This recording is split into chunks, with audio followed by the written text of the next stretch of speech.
Hello guys, magandang araw po sa inyong lahat. Ngayon po ay ating i-replace itong cup top at ipapakita ko sa inyo kung paano mag-replace ng cup top. Hindi po laptop ha, cup top po. So ito po guys yung bagong cup top kasi yung ating tinatawag dito na T-spin po guys ay hindi na po kumpleto.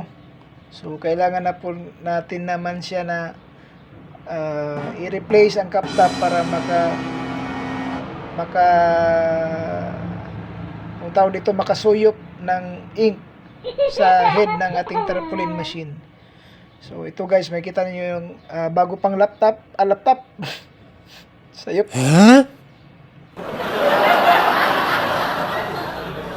Ito guys.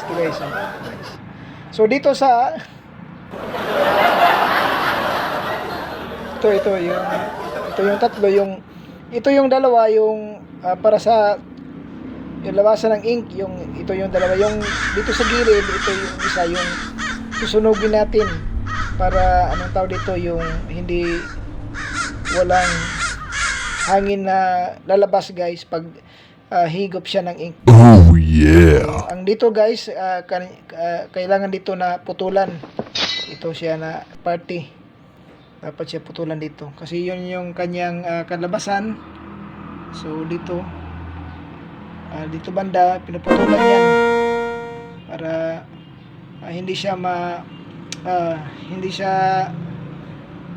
masangit sa head ng tarpaulin machine. So yun po guys, I'll send you all actual footage of how to replace cup top in the tarpaulin machine.